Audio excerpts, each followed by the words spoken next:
मेरठ में भाजपा महिला मोर्चा की प्रदेश अध्यक्ष सरोज कुशवाहा ने शुक्रवार को सर्किट हाउस में पत्रकारों से बातचीत करते हुए विपक्ष पर जमकर निशाना साधा। उन्होंने समाजवादी पार्टी के राष्ट्रीय अध्यक्ष अखिलेश यादव के पीडीएफ फॉर्मूले को खारिज करते हुए कहा कि विपक्ष के पास अब कोई ठोस मुद्दा नहीं बचा है और केवल राजनीति के लिए ऐसे नारे दिए जा रहे हैं। सरोज कुशवाहा ने कहा कि भारतीय जनता पार्टी की सरकार विकास, सुशासन और जनहित के मुद्दों पर काम कर रही है। उन्होंने दावा किया कि जनता विपक्ष की राजनीति को समझ चुकी है और आने वाले चुनावों में भाजपा को समर्थन देगी। पत्रकार वार्ता के दौरान अयोध्या राम मंदिर में चढ़ावे की चोरी के आरोपों को लेकर भी सवाल किया गया। इस पर उन्होंने कहा कि यह मामला जांच का विषय है और जांच पूरी होने के बाद स्थिति पूरी तरह स्पष्ट हो जाएगी। उन्होंने कहा कि किसी भी मामले में तथ्य सामने आने के बाद ही निष्पक्ष निष्कर्ष निकाला जाना चाहिए। मेरठ के चर्चित ललिता गौतम हत्याकांड को लेकर भी भाजपा महिला मोर्चा प्रदेश अध्यक्ष ने सरकार का पक्ष रखा। उन्होंने कहा कि योगी सरकार में अपराधियों के लिए कोई जगह नहीं है। उन्होंने भरोसा दिलाया कि किसी भी दोषी को बख्शा नहीं जाएगा और कानून के तहत सख्त से सख्त कार्यवाही की जाएगी। महिला आरक्षण और राजनीति में महिलाओं की भागीदारी को लेकर सरोज कुशवाहा ने कहा कि भाजपा महिला शक्ति को आगे बढ़ाने के लिए लगातार काम कर रही है। उन्होंने कहा कि वर्ष 2027 के विधानसभा चुनाव में महिलाओं को 33% सीटें देने की दिशा में पार्टी पूरी तरह प्रतिबद्ध है। उन्होंने कहा कि प्रधानमंत्री नरेंद्र मोदी और मुख्यमंत्री योगी आदित्यनाथ के नेतृत्व वाली सरकार महिलाओं के सम्मान, सुरक्षा और सशक्तिकरण के लिए लगातार योजनाएं चला रही है। आने वाले समय में राजनीति में महिलाओं की भूमिका और अधिक महत्वपूर्ण होगी। सरोज कुशवाहा ने कहा कि भाजपा का लक्ष्य केवल चुनाव जीतना नहीं बल्कि समाज के हर वर्ग को साथ लेकर आगे बढ़ना है। उन्होंने कहा कि महिला शक्ति आने वाले राजनीति बदलाव और बड़ी ताकत बनेगी और भाजपा महिलाओं को नेतृत्व के अधिक अवसर उपलब्ध कराएगी। मेरठ आना हुआ है, किस कार्यक्रम के अंतर्गत आप मेरठ आए हो, पहले इसके बारे में थोड़ा बता दीजिए। पहले तो मैं आपके यहाँ पहली बार आई हूँ। अपनी नियुक्ति के बाद पार्टी ने मुझे यह अवसर दिया, इसके लिए मैं अपने शीर्ष नेतृत्व को धन्यवाद करती हूँ कि आप सबसे मिलने का इस कारण मौका भी मिला। हमारे संगठन के प्रदेश और क्षेत्र और जिला और मंडल ये श्रेणी होती है अपने काम करने की संगठन की। प्रदेश के बाद क्षेत्र होता है तो एक परिचयात्मक बैठक हमने रखी अपने क्षेत्र की। हमारे क्षेत्र की बहनें आपके सामने हैं, के साथ आज अपने संगठन की चर्चा हम करेंगे, क्योंकि हमारा आगे गठन भी करना है, नीचे तक काम कैसे ले जाएंगे इस पर चर्चा भी करना है। इस नाते आज ही बैठक है और बैठक में मैं यहाँ आई हूँ। फिर आप सबका स्नेह, प्यार, दुलार कल से मिल रहा है। निश्चित रूप से जिस आशा के साथ मैं यहाँ आई हूँ वह मुझे मिलेगा और आप सबसे भी बात करनी है। एक मैम, मेरठ में बड़ी घटना हुई है, ललिता गौतम हत्याकांड, उसको लेकर जो उनके परिजन और दलित संगठन के लोग थे वो कलेक्ट्रेट के गेट पर प्रदर्शन कर रहे थे। उसी दौरान लाठीचार्ज किया गया है और इस लाठीचार्ज को जातीय रूप दे दिया गया है। इस पर क्या कहना चाहेंगे? क्या आप ललिता गौतम के परिजनों से भी मिलेंगे? यदि वो आपसे मदद मांगते, क्या मदद करेंगे आप? देखिए, जो घटना हुई है सरकार संज्ञान में ले रही होगी और प्रदर्शन हुआ, लाठीचार्ज हो गया, आपका कहना है। मैं इसके विषय में संज्ञान में नहीं है मामला, लेकिन जो न्याय हो सकता है, जो उनके लिए सही हो सकता है, मेरा संगठन और मेरी सरकार निश्चित रूप से करेगी। वो मिलना चाहेंगे, मैं मिलूंगी भी, लेकिन सरकार के काम के लिए मैं कमिटमेंट करूं ये तो आप भी जानते हैं कि उचित नहीं है, लेकिन मैं प्रयत्न जरूर करूंगी कि जो हो सकता है, जो होना चाहिए। और माननीय मुख्यमंत्री जी महिलाओं के लिए पहले भी 17 से हमारी सरकार आई है, उसके पहले भी जब हमारी सरकार रही है, हमारे यहाँ महिलाओं को प्राथमिकता के तौर पे देखा जाता है और हमेशा देखा जाता है। अभी अपराधों में भी आप जिस तरह से देखेंगे लगातार कई तरह के कानून बने हैं, निश्चित रूप से सजा मिलेगी अगर कोई दोषी है। आगामी दिनों में 2027 का चुनाव में तो किस तरीके से महिलाओं को इस बार मौका मिलने वाला है? 33% आरक्षण आते आते नहीं आया। मेरी जिम्मेदारी होगी, आरक्षण हमारा विपक्ष लागू नहीं भी होने देगा तो हमारी बहनें इस तरह से प्रिपेयर्ड होंगी, इस तरह से तैयार होंगी। पार्टी तो पहले से भी देती है, देगी भी, और 33% आरक्षण लागू नहीं होने के बावजूद भी हमारी उतनी विधायक बनेंगी। इसके लिए हम काम करेंगे, हमारा संगठन काम करेगा। सरकार प्रयत्नशील है, हर जगह पे अपनी देती भी है।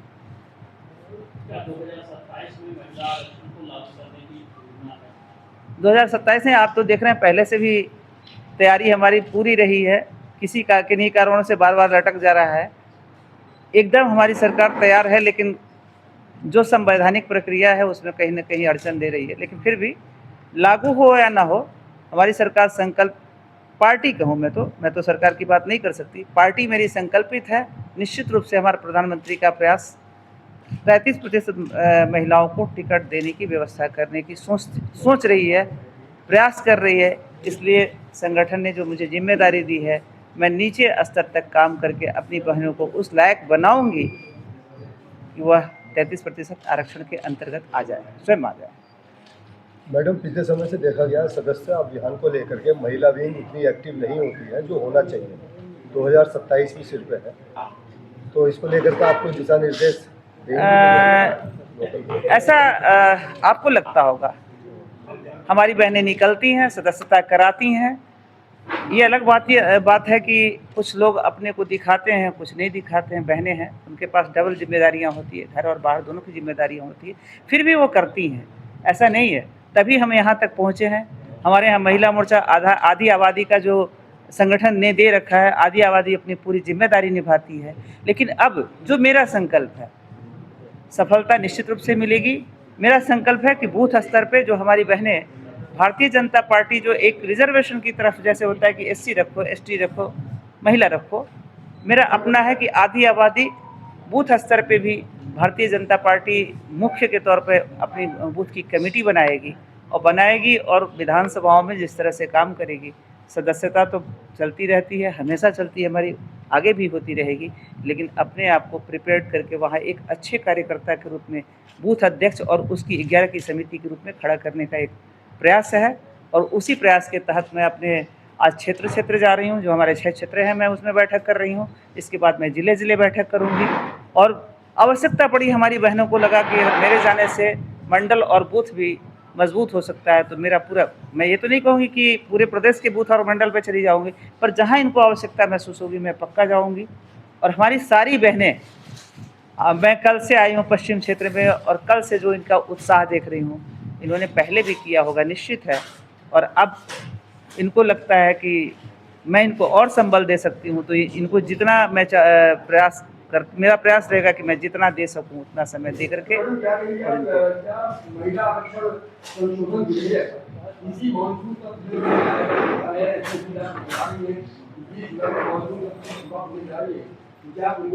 अब देखिए, मैं जिस पार्टी से हूँ आगे का कमिटमेंट मैं नहीं दे सकती। हमारा अनुशासन है, मैं संगठन में हूँ और संगठन का अनुशासन ही हमारा शो करता है कि मैं एक अनुशासित कार्यकर्ता है। पार्टी कहती है बताओ कि महिला आरक्षण इस संशोधन बिल इस मानसून सत्र में आएगा, तो मैं निश्चित रूप से आपको बताने के लिए आऊँगी। लेकिन आज तो मुझे नहीं पता है कि उसमें आएगा, मैं कैसे आपके बात हाँ अभी तो मैंने कहा कि मैं तैयारी उस तरह से कर रही हूँ कि 33% जो पार्टी पहले से, हमारी पार्टी प्रारंभ से 33% के लिए संकल्पित है। मैं 32 साल मुझे पार्टी में कार्य करते हो गया। जब हम लोग बिल्कुल नए कार्यकर्ता थे, तब सुषमा जी आती थी और मंचों पे इसकी चर्चा करती थी, और आज हम उस रूप में देखते हैं कि किस तरह हमारी बहनें आज लगातार हमारा लोकसभा में और राज्यसभा में जैसे हमारी बहनों ने पीठ पर बैठ करके और दिन भर सदन चलाने का काम किया। तो एक आपके सामने प्रत्यक्ष उदाहरण है कि हम संकल्पित हैं, चाहे लाख बाधाएं आए, पर 33% तो हमारे मोदी जी लागू करा के रहेंगे, अपने रहते हुए करा के जाएंगे। और हम बहनें पूरा प्रयत्न करेंगे इसके लिए कि वो लाख अड़ंगा करते रहे। अगर हमारा अभी लागू ये नहीं होने देते हैं, जब तक उसकी प्रक्रिया पूरी नहीं होती है, तो हम लोग खुद इस लायक तैयार हो जाएंगे कि पार्टी स्वयं कहेगी कि हाँ, ये यहाँ की कैंडिडेट होनी चाहिए। जनता डिमांड कर रही है कि यही कार्यकर्ता यहाँ जीतेगा, इनको देना चाहिए। मैं उस ध्येय से काम। विपक्ष का कहना यह है कि भारतीय जनता पार्टी महिलाओं के आरक्षण की बात करती है, लेकिन उनकी इतने प्रदेशों में सरकार है, केवल एक ही मुख्यमंत्री महिला है, ऐसा क्यों? देखिए, मुख्यमंत्री महिला और विपक्ष कह रहा है, विपक्ष में हमारी कांग्रेस भी आती है। वो कांग्रेस कैसे बोल रही है जिनकी प्रधानमंत्री हुआ करती थी और अपने बहुत तेज तर्रार प्रधानमंत्री के रूप में अपना छाप छोड़ के आती थी, और 70 साल उनकी सरकार। हम लड़ते हैं, उनसे भी लड़ते हैं, परिस्थितियों से भी लड़ते हैं और लड़के आगे भी बढ़ते हैं। हमारे यहाँ विधायक भी है, हमारे सांसद भी है, हमारे यहाँ MLC भी दिया जाता है, हमारे यहाँ राज्यसभा भी दिया जाता है। उन्होंने क्या किया है? मैडम मिशन 2027 को लेकर के आपको एक बड़ी जिम्मेदारी दी गई है। महिला मोर्चा प्रदेश अध्यक्ष आपको बनाया गया है। बूथ सिस्टम पर संगठन को मजबूत करने के लिए समय बहुत कम है। अभी आप गोरखपुर में थी, आज आप मेरठ में है, 12 मंडल है, अलग अलग मंडलों के साथ जाना होगा। तो आप कितना चैलेंज आप मानती है कि समय कम है, जिम्मेदारी बड़ी है और आउटपुट भी आपको देना है, कितना तैयार है आप और आपका संगठन? हम लोग महिलाएं हैं, ठीक है, पैदा होते हैं उस दिन चैलेंज रहता है हमारे सामने। पुरुष प्रधान समाज में जिस दिन पैदा होते हैं बेटियों के लिए थाली नहीं बजाई जाती है, बेटे पैदा होते हैं तो थाली बजाई जाती है। तो पैदा होते हैं और जैसे जैसे बढ़ते हैं चैलेंज को लेके ही हम लोग आगे बढ़ते हैं। और आज तो हमारे साथ हमारी सरकार ने जिस तरह की व्यवस्था दे रखी है, चौके से चौकी तक पहुंचाने का, हमारे पूर्वांचल में एक कहावत है, चौका से चौकी। चौका से चौकी का मतलब तब धुएं में रोती हुई बहनें थी, व्यवस्था चूल्हा दी गई और चूल्हे पे खाना बनाने की दी गई और खाना खाने वालों की व्यवस्था दी। एक तरह से अच्छा परिवार, कोई भी गृहिणी चाहती है कि पहले मेरा परिवार सुरक्षित रहे, और उसके लिए हमारी सरकार ने जिस प्रकार की व्यवस्था दी, हमारी मानसिकता वहाँ से बदली। और बहनें आज आप जो पूछ रहे हैं, प्रमाण तो पहले से है। आधी आबादी ही आप भारत में भाजपा की सरकार को स्थापित करके रखी है, प्रदेश में भाजपा की सरकार को आप स्थापित। आप अगर गांव में कभी घूमेंगे, देखेंगे और पूछेंगे तो जिसके घर वाले कहते हैं कि नहीं मोदी को वोट नहीं देना है, तो उस समय चुप रह जाती है, लेकिन जाके मोदी को वोट देती है। तो आधी आबादी बूथ पे काम ना करते हुए भी इस चैलेंज को स्वीकार की है और मत दे रही है। बस फर्क इतना है, अब जैसे देखिए 3 तलाक आया, पहले तो हमको उनका वोट नहीं मिलता था, लेकिन 3 तलाक के कारण ऐसी बहुत सारी बहनें हैं जो ना बोलते हुए भी वहाँ वोट करती हैं। आज हमने कहीं, हमारी सरकार ने कहीं भी किसी तरह का भेदभाव जाति धर्म संप्रदाय का नहीं किया। जो सुविधाएं सबके लिए, एक के लिए तो दूसरे के लिए है। तो हमारी बहनों ने प्रारंभ से ही मोदी सरकार को समर्थन दिया है। फ़र्क सिर्फ इतना है कि अभी वो शो नहीं हो रहा है। ये बहनें हमारी यहाँ पर भी काम करती हैं और इनको पश्चिम बंगाल जैसे जगह पे भेजा जाता है तो वहाँ भी जाकर काम करती हैं और उस समर्थन को समझती हैं। उस चैलेंज को इन्होंने पहले भी स्वीकार किया है, बस आपको नहीं दिख रहा है, उतना ही हमको बूथ पर ला के दिखाना है। वही बहनें जो कल तक बैठ करके केवल अपने आपस में बात करती थी कि मुझे मोदी जी को वोट देना है, अब वही बहनें ये बात करेंगी, चर्चा करेंगी कि मोदी जी की पार्टी को, योगी जी की पार्टी को बूथ पर जो 6 कार्यक्रम होते हैं हमको वो भी करना है। अब हम अलग से बैठ के कुछ और बात नहीं करेंगे, ये बात करेंगे। वही बहनें हैं, बस उनको एक कार्यकर्ता के स्वरूप में हमको लाना है। और जिस दिन वो बोलना शुरू करेंगे, बूथ पे मन की बात करेंगी, बूथ पे डॉक्टर श्यामा प्रसाद मुखर्जी का माल्यार्पण करते हुए अपने धारा 370 की बात करेंगी, तो निश्चित रूप से आप देखेंगे कि वह कार्यकर्ता के रूप में काम करती हुई दिखाई पड़ेंगी। जो मतदाता थी उन्हीं को कार्यकर्ता बना। जो हम लोगों ने देखा है, देखिए मेरी बेटियां भी हैं यहाँ पर, मैं 2 बेटियों की माँ हूँ और मैंने अपनी माँओं को, अपने माँ को भी मैंने देखा है। बहुत ज़्यादा दूर ना जाते हुए मैं कहूँगी कि जब हम लोग भी बाहर निकलते थे तो माँओं की चिंता रहती थी, शाम को लौट के किस तरह कैसी परिस्थिति में आएगी। देर हो जाती थी तो माँओं की घबराहट बढ़ जाती, घर वाले 10 जगह बात करने लगते थे, कहाँ बेटी अभी तक आई नहीं। आज मैं माँ हूँ, 32 साल पहले की माँ और आज की माँ, इतना अंतर है कि मेरी बेटी मणिपुर चली जाती है अकेले 12 साल की उम्र में तो मुझे डर नहीं लगता है। मेरी बेटी बाहर हॉस्टल में रहती है तो मुझे डर नहीं लगता है। मैं पूछती भी नहीं हूँ कि घर पहुँची हो कि नहीं, हॉस्टल पहुँची हो कि नहीं, सिर्फ इस भरोसे पे कि मेरी सरकार ने इस तरह की प्रशासन व्यवस्था दे रखी है कि ऐसे करने वाले बख्शे नहीं जाएंगे। और उन बेटियों से आप पूछ के देख सकते हैं, वो स्वयं कहती हैं कि इतनी तो आज़ादी मिली कि घर वाले ये नहीं कहते कि इधर मत जाओ, इधर मत बैठ, ऐसे मत करो, ऐसे मत करो। आराम से वो अपना एक स्वच्छंद जिंदगी जीने की स्थिति जो जैसे भारत के पुरुष वर्ग को था वैसे आज महिला को भी है। ये सिर्फ चैलेंज तो है, ऐसा नहीं है, जहाँ अच्छे लोग होते हैं वहाँ बुरे लोग भी होते हैं, तो उन लोगों से सामना करना तो है। लेकिन ये हमारी सरकारों की देन है कि आत्मबल उन बेटियों का बढ़ा है। कभी कभी तो आजकल लोग कहने लगते हैं कि इतनी सुरक्षा मिल गई है कि कुछ नुकसान होने लगा है। नुकसान हो रहा है, बहुत सारे चर्चित मामले हैं, सिया है, मुस्कान है। लेकिन नहीं, देखिए अचानक से जब किसी को स्वतंत्रता मिलती है तो मैंने कहा अच्छे और तो जो थोड़ा सा गलत डायरेक्शन मिल जाता है उसमें दिक्कतें आती है, लेकिन उसमें भी सुधार होगा और मेरी यही बहनें सुधारेंगी।